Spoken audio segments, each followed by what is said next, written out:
George Berkeley nació el 12 de marzo de 1685, muy cerca de Kilkenny, al sureste de Irlanda. Se educó en el Trinity College de Dublín, donde estudió matemáticas, lenguas que incluían latín, griego, francés y hebreo, así como lógica y filosofía.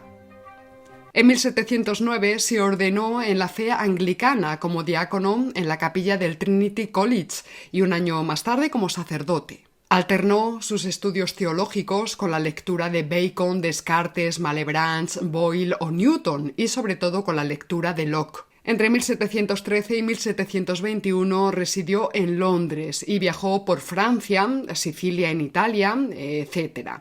Conoció a Malebranche y mantuvo amistad con ilustres escritores de la época, como Joseph Addison, Jonathan Swift y Alexander Pope.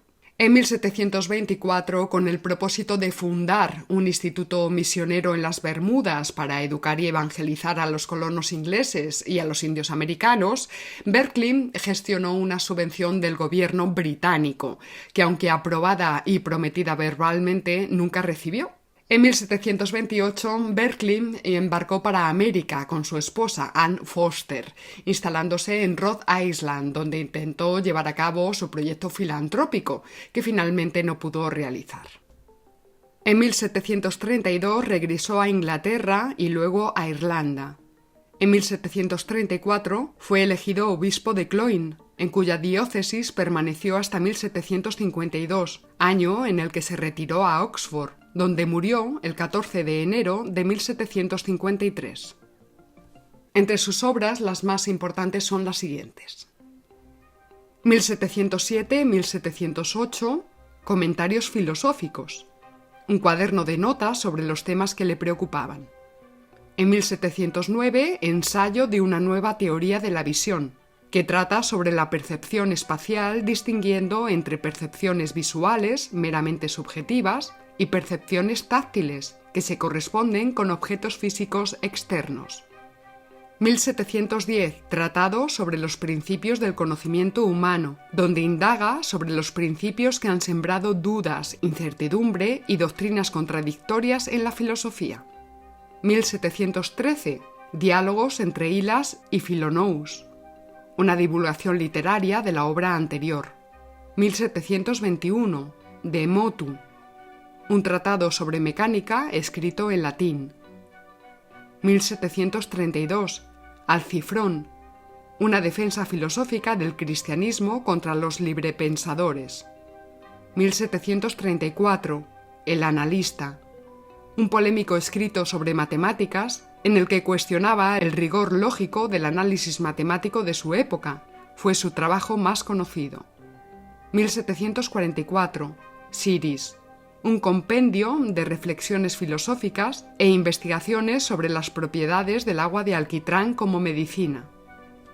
Berkeley desplegó todo un sistema metafísico cuyo idealismo, más que como reduccionismo psicológico heredado de Locke, se ajusta a un espiritualismo teológico que caracterizamos como ontologismo cristiano. El propósito fundamental de Berkeley era preservar la fe cristiana frente a los librepensadores y los materialistas, y nada mejor para este fin que negar la existencia de la materia. Sirviéndose del psicologismo de Locke, que había dicho que la materia era un no sé qué, que solo conocemos a través de sus cualidades, Berkeley negará su existencia, reduciendo las cualidades primarias de Locke a cualidades secundarias subjetivas. Todo lo que es percibido es espiritual. Más allá de las cualidades secundarias, no existe nada. Lo único que existe son mis ideas. Pero este acosmismo idealista, según el cual la materia no tiene existencia, solo tiene sentido desde el creacionismo cristiano llevado al límite. En este sentido, Gustavo Bueno ha sintetizado el racionalismo económico implícito en los supuestos de Berkeley de la siguiente manera: si Dios crea las cosas del mundo que percibimos y las conserva segundo a segundo en su existencia, es más económico crearlas cada vez que un sujeto consciente las perciba, admirando de este modo su gloria, que despilfarrar energías manteniendo en la existencia a seres que ningún sujeto va a percibir. Cerramos comillas. La existencia de los cuerpos no es algo evidente al instante, lo único que de inmediato es evidente son las sensaciones que de ellos experimentamos. Esto no significa, como a veces se piensa, que Berkeley niegue la existencia de los cuerpos. En el tratado, en el capítulo 82, reconoce que las maderas, piedras y montañas existen en su sentido corriente. Lo que niega Berkeley es su existencia en sentido filosófico, pues no subsisten sin una mente en la que se apoyen. Su ser, ese, consiste en ser percibidos, percipi. En el esse es percipi de Berkeley, existir tiene dos sentidos completamente diferentes. Uno pasivo, como ser percibido, y otro activo, como ser es percibir.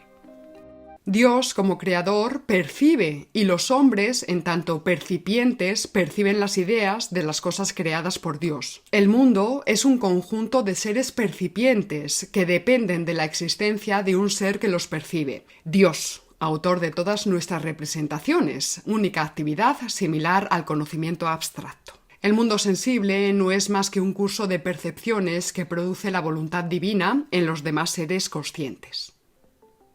Al interpretar el idealismo de Berkeley en el contexto del creacionismo cristiano, el significado del esse es percipi se estaría refiriendo al ser de las cosas del mundo que son creadas y conservadas en el ser de Dios. Curiosamente, la fórmula del esse est percipi solo cobra sentido racional y deja de ser mera ilusión extravagante cuando la entendemos desde las propias coordenadas creacionistas en las que su autor está inmerso. No debemos imaginar que la máquina inexpresablemente delicada de un animal o de un vegetal cuesta al creador para su producción más trabajo o incomodidad que lo que pueda costarle una piedrecilla. Nada hay, en efecto, más evidente que el hecho de que un espíritu omnipotente puede producir indiferentemente cualquier cosa con un mero fiat o acto de voluntad. Cerramos comillas. Y hasta aquí esta entrega sobre George Berkeley.